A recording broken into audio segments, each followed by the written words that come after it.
દાદા આપે અલભ્ય ટોનિક ગજબ કરે નિદાન. અક્રમ માર્ગની ટ્રીટમેન્ટથી ઉકલે ગૂંચ તમામ. 5 આજ્ઞાઓ દાદા કેરી કાઢી નાખે કામ.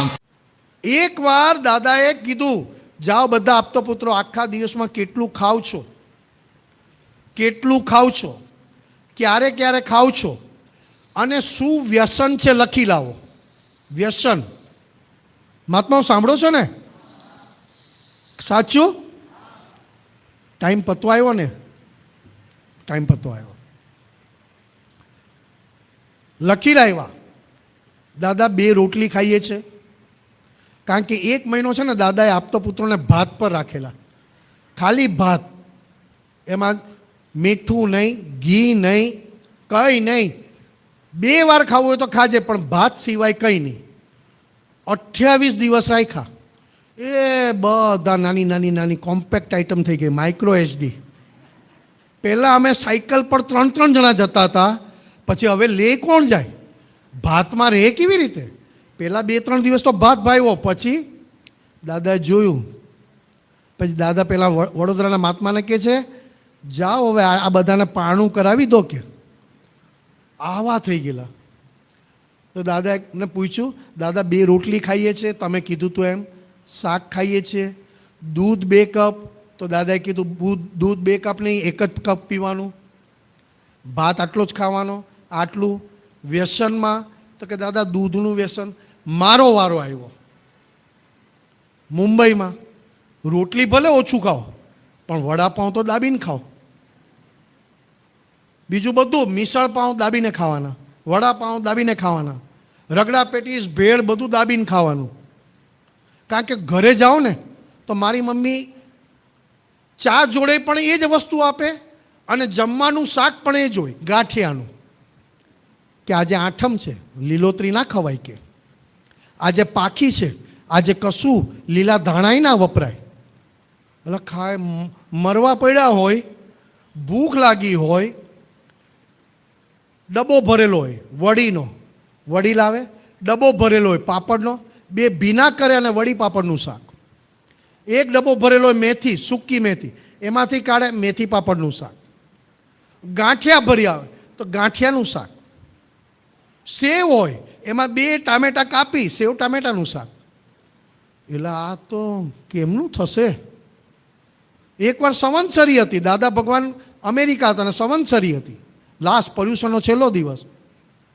ઘરે કંઈ ના મળે પર્યુષણ પછી, બધું બંધ. કે હું ને મારો ભાઈ વડાપાઉં ખાઈને ઘરે ગયા. ઊંઘવું કેમનું? ભૂલ દેખાડવી તો બાજુએ રહી. હવે આવું દાદાએ કર્યું તો દાદાને આપ્યું મેં, આવી રીતે આ ખાઉં છું, આ ખાઉં છું.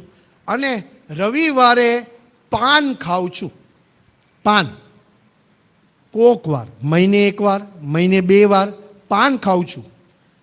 દાદા ભગવાન બધા આપતો પુત્રોને જોઈને કહે છે મારી સામે, માથું ફાટી જાય તોય પાન ખાવું નહીં. હવે તમને બધાને થાય કે શું કામ, શું હતું એની પાછળનું સાયન્સ? એટલે અહીંયા ઇતિહાસના ઠેકાણા નથી. જે ટાઈમે કીધું ને બધા હા દાદા, હા દાદા. કોઈ આપતા પુત્રએ પૂછ્યું નથી કેમ પાન ના ખાવું. માથું ફાટી જાય તોય પાન ખાવું નહીં. શું હશે? અમારા હિતમાં હશે? અમારા ધ્યેયના પક્ષમાં હશે? ચોક્કસ. જમ્યા અમે પેડર રોડ પર, અમે જમ્યા. પેડર રોડ નહીં, નાલંદા પેડર રોડ જ. નાલંદા પેડર રોડમાં અમે જમ્યા. મનુ કાકા બહુ પ્રેમવાળા. પછી દાદાની રૂમમાં બધા પેસી ગયા સામાયિક કરવા. દાદાએ કીધું અમે થોડો આરામ કરીએ, કંઈ દોડજો દોડજો, એટલે કંઈક અંદર ચોખ્ખું કરજો, દોડજો. બેઠા બધા ધીરે ધીરે ધીરે, કારણ કે ખાધેલું એવું કે આખા નીચે હતા. દાદા પડખું ફર્યા તો કે આ તો બધા ગોળ ટાયર થઈ ગયા. માથું આખું છાતીમાં. સામાયિક તો કે અંદરનું જોવું છે.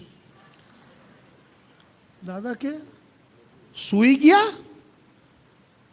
રૂમમાં સાપ પેસતા જુઓ તો ઊંઘ આવે?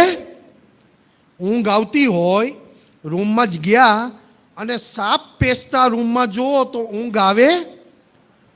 અમારી વેલ્યુ સાપ જેટલી પણ ના કરી તમે?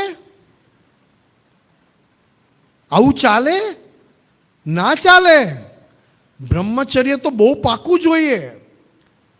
બ્રહ્મચર્ય પાળવાવાળાને તો બહુ સરસ હોય, આમ હોય તેમ હોય. તો મારા જેવો દાદાને અહીંયા આમ હાથ મૂકી અને કાનમાં કહેવા ગયો કે દાદા, ઈચ્છા નથી, પણ આવો વિષય વિકારનો દોષ થઈ જાય છે.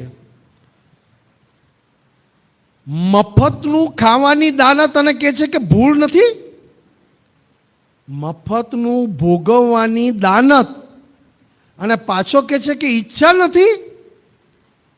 મફતનું ભોગવવાનું તો બંધ થતું નથી તારું, કારણ કે કોને ખબર પડવાની છે?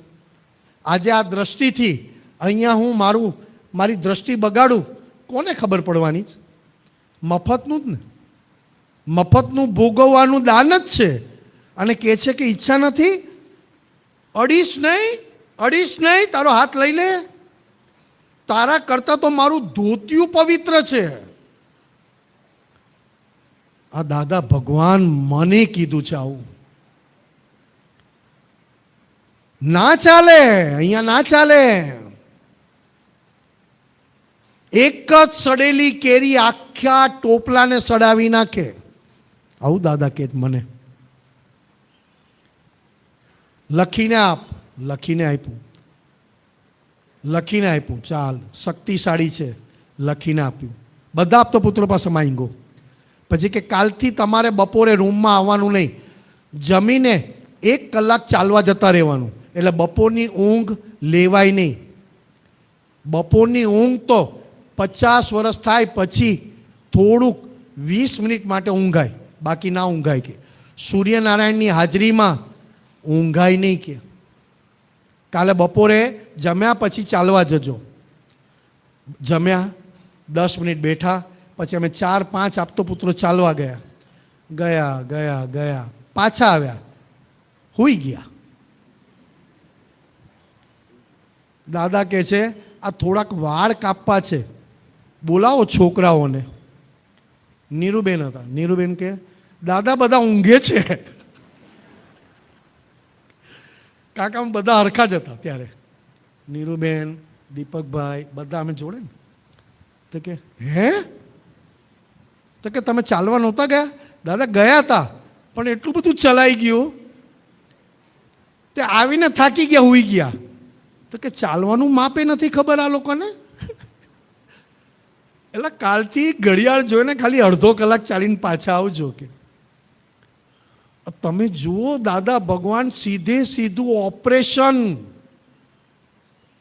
એટલે આપણને ના કહી ગાળો દઈને દાદા ગાંગડું ને ટારો, ભ્રાંતિ રસ ઓગાળો. કોમળ શબ્દોથી સમજાતું નથી દાદા, હવે કઠણ શબ્દ ભલે વાપરો. આપણે પદોમાં લખ્યું છે. હવે આટલું બધું દાદાએ કર્યું. અંદરનો ગુરુ આપણને શું કહે, હું સત્સંગમાં છું, જ્ઞાનમાં છું, મારું કામ કાઢી લેવું છે ને. અને દાદા કહે છે જા, અમે કહીએ નહીં ત્યાં સુધી તારે આ જગ્યા પરથી ઉઠવાનું નહીં. હવે એ દાદાનું વચન બળ હતું. જગતે પુણ્ય જાગશે, આફરીન લોક પુકારશે, લાખો યુગો સુધી આવો દાદા